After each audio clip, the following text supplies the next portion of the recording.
ایک بار کا سچا واقعہ ہے کہ سرکار بغداد حضور غوث پاک رحمت اللہ تعالی علیہ دریا کی طرف تشریف لے جا رہے تھے۔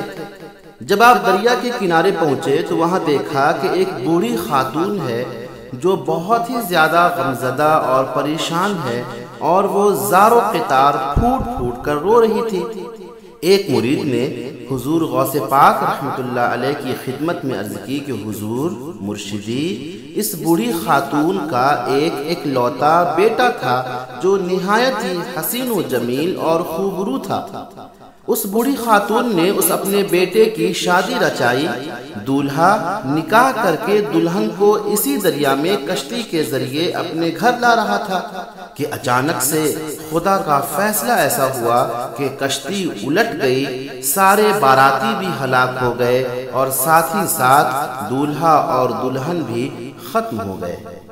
اس واقعے کو آج 12 سال گزر چکے ہیں، مگر ایک ماں کا جگر ہے، بیچاری کا غم جاتا نہیں ہے۔ یہ ماں روزانہ یہاں دریا پر آتی ہے اور بارات اور اپنے بیٹے اور اپنے بہو کو نہ پا کر رو دھو کر چلی جاتی ہے۔ سرکار غوث پاک کو اس بوڑھی خاتون پر بڑا ترس آیا۔ آپ نے اللہ کی بارگاہ میں دعا کے لیے ہاتھ اٹھا دیے۔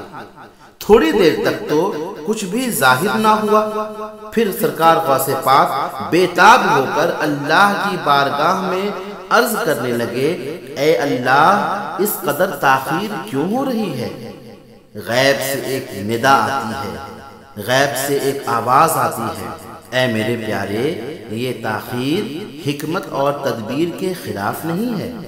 ہم چاہتے تو ایک ہی حکم کن سے ساری زمین و آسمان کو پیدا کر دیتے، مگر حکمت اور تدبیر کا تقاضا یہ تھا کہ 6 دن میں پیدا کیے جائیں۔ لہذا بارات کو ڈوبے ہوئے 12 سال بیت چکے ہیں۔ اب نہ وہ کشتی باقی ہے اور نہ ہی اس کشتی پر سوار ہونے والے کوئی آدمی۔